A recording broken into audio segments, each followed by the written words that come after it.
Welcome back, everybody. You got Will and Iron here from the Blockrunner, and today we're going to be talking about NAT.fun. Is that the right intro? That was the right intro. Okay, You're welcome, dude. you vocalized it questionably. It's like I did?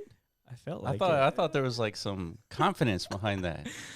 I don't know. Maybe my mind is just in a mush. It's been a chaotic couple of days. It has, yeah. So we launched NAT.fun on Tuesday. Today is Thursday. Today is Thursday. Yes, May 28th. Yeah. So it's finally here. What time did we launch it? It was like 1 o'clock in the afternoon. Roughly 1 or 2. Yeah. And technically it went great. Fantastic. Yeah, hopefully. It's as good as we hoped. Yeah, I mean, if you guys have been following us throughout this entire journey, we've launched things in the past like mScribe. Yeah. A similar situation. You had a long development cycle to put out that platform, and yeah, I would comparing the two, the launch functionality and everything, it was much more clean this time around. Yeah. Right? Thank you, Claude. Right. 4.7 and 4.6. Pretty wild. It's pretty wild to see like the confirmation, at least for that, right? That Yeah. AI actually can put together some sensible code that works really well. Yeah, it was great. So technically everything went smoothly. People were able to buy, and so let's walk through like everything that happened. That way, people have like a full context. Yeah. So we did a Twitter space, which we'll link in the description. But in the Twitter space was a 24-hour recap of what occurred, and so I recommend you guys listen to that. But just to start from the very beginning, the thesis is that this is an NFT platform that focuses on a new launch mechanism. And previously, whenever you launched an NFT, you simply set a price, and that price ended up being too high, and number went down, right? Forever. And NFTs are roughly dead. They're, I would say, on the same playing field as the metaverse. And so the problem isn't the technology of NFTs. They're actually pretty good, right? The problem is the launch mechanism. So on this platform, on NAT.fun, you launch a fungible token on a bonding curve, and if it reaches a certain threshold, 100K market cap, then NFTs get distributed to all the token holders. And those token holders essentially get these NFTs for free, and then they will, the group of token holders set, a price, and it goes through a market discovery of its own. And volume on the fungible token, as well as royalty NFT sales, they go to fund the creator directly. So now the creator's aligned with the community. The creator never has to dump on anybody, and then the creator and the community, push forward to get a better outcome. So sound thesis. Yeah, we've obviously built a lot of conviction around this thesis to develop this product for over the course of a year. Yeah. But yeah, there's a fundamental ingredient here that needs to be considered and factored in. It's market liquidity, right? In order for all this to like be a viable structure for like an industry of NFTs, like you've described, that is now basically gone. Like Rarible just kind of exited, I guess, if you consider an acquisition and exit, probably. Yeah. It's like somebody bought them out for who knows, some undisclosed amount. It's like they're out of there, right? Yeah. We already saw what happened with Magic Eden. OpenSea, they're more pivoted towards like token trading, like aggregator platform. I don't know. So yeah, like in the most honest of senses, it's like NFT as an industry, we're at ground zero again. Like we got to start over somewhere. It needs a complete redesign of some kind, right? But yeah, so the design here makes sense because it's built around a structure of a token launchpad industry that's doing well, right? It's the pumped out fund model. It bootstraps liquidity very efficiently. So all we've done is just redirected that to a different industry sector, right? For NFT creation. Yeah, it went so well on day one that it did 1 million in volume, the platform, in a single day. So it proved a lot of things, right? Obviously it didn't like skyrocket the way we think things kind of need to, right? And per our observation of the space, we watched Believe as an ecosystem pretty much go from nothing to something. How did that happen? Well, because Launchcoin and Ben Pasternak and all that drama, whatever, It resulted in a 200, 300 million market cap coin that captured the market's attention. And the result of that was a lot of platform activity, right? Yeah. And then the act of that supply, that fundamental missing component that we're talking about, it's now there's a market present to, be involved and get active in what it is your platform offers, right? So this is a brand new platform. It has a lot to offer, more so than any other launch platform or launch surface in crypto. Yeah. So the big question now post-launch is, we've got to supply this fundamental missing component of a present market environment for creators to launch into. Right? Yeah. So with this launch, we had launched the first token, and the reason is because, like you're saying, the first token needs to do pretty well in order to attract attention. Some token does. It doesn't necessarily have to be the first one, right? Correct. Yeah, because we've experienced that before. It's like, Nat Cats, whenever we created the DMT framework, that wasn't something we created. That was completely organic from the community. Somebody was paying attention. Yeah. They thought of a new novel methodology to take advantage of DMT and bring in NFTs. Yeah. Hence the UNATs structure was born from that. And it just absolutely exploded, right? So who's to say something like that can't reemerge this time around? Yeah. Right. Yeah. So, but the point is that we needed a token to do well so that it piques the attention of the wider community.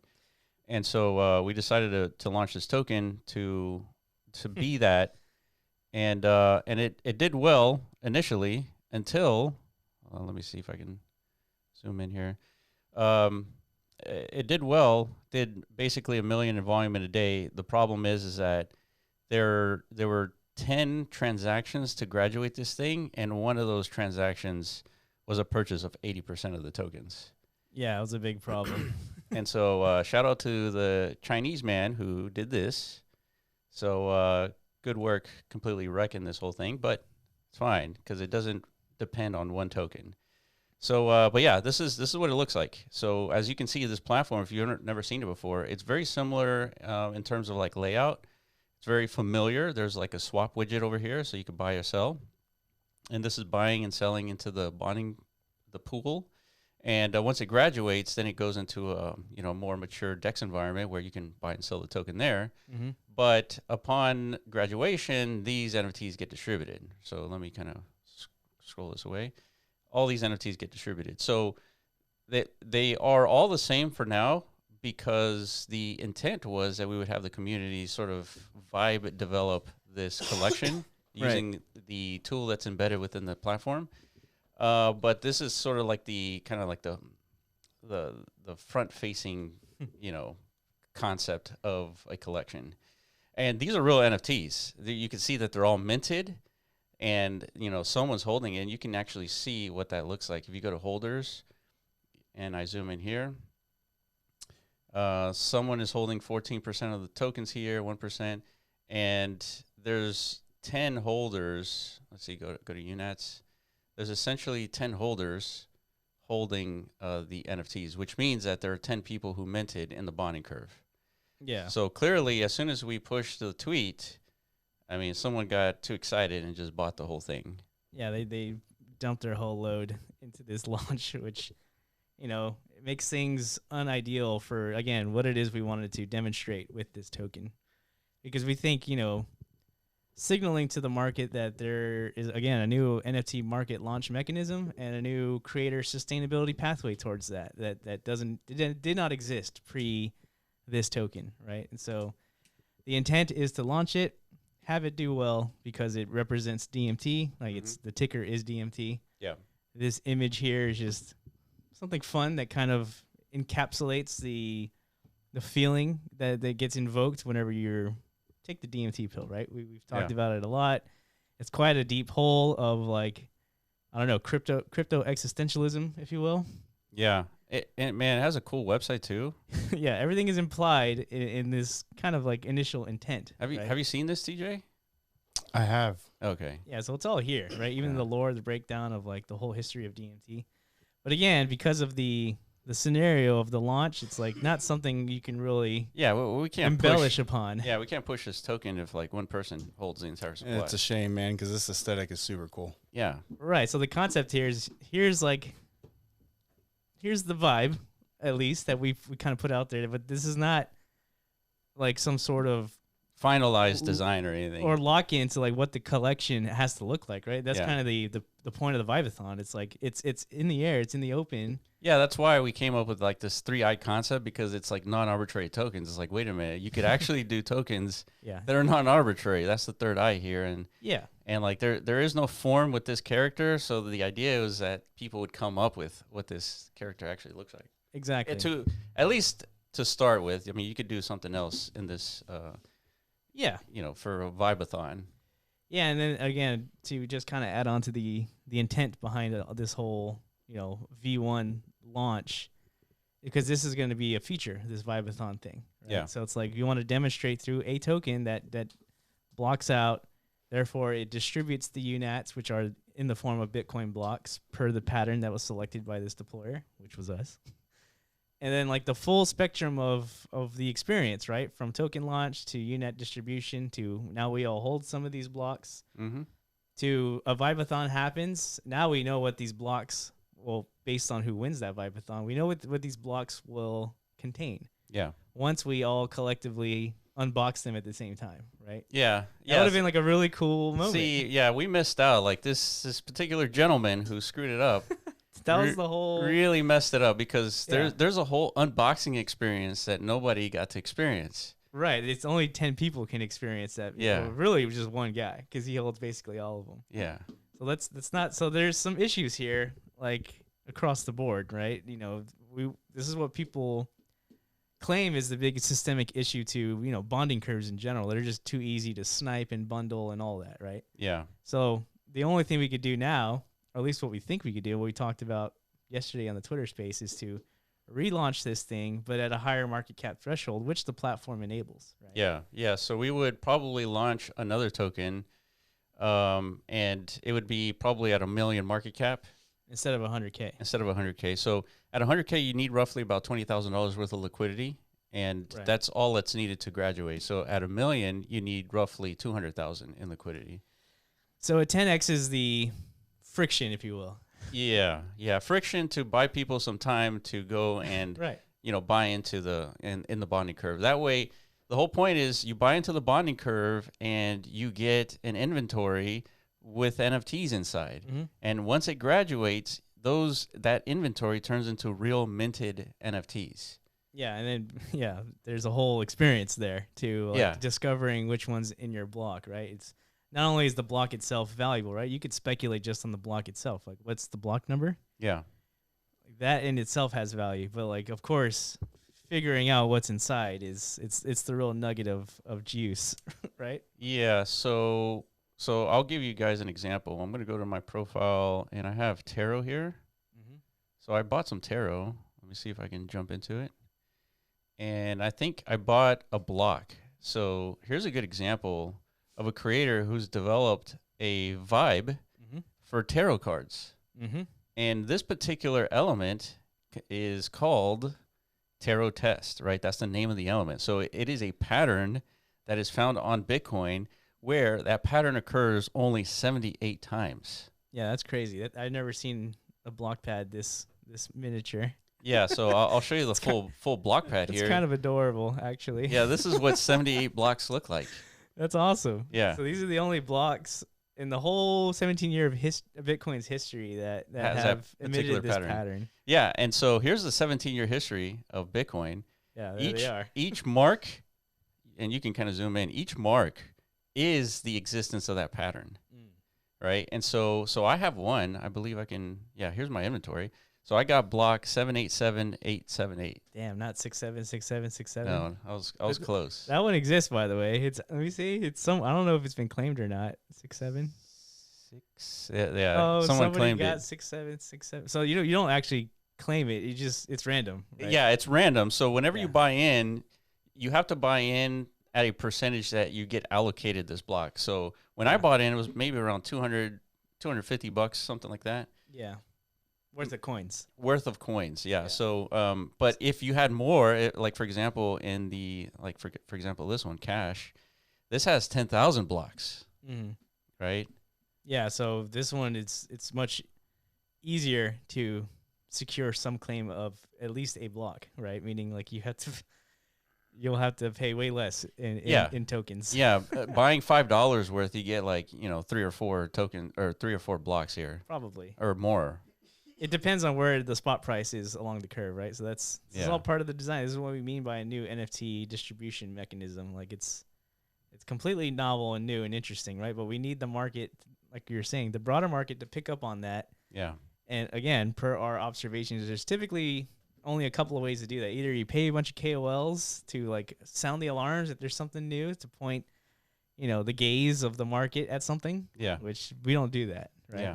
Or the other path is to simply generate enough noise organically, basically earn the attention, right? Yeah. And the way to do that is like some token achieving escape velocity and therefore being picked up on everybody's radars on DexScreener, right? Yeah. Specifically. And I think we could do that with this platform just because it's so unique. There isn't a platform that combines liquidity, bootstrapping, and NFTs.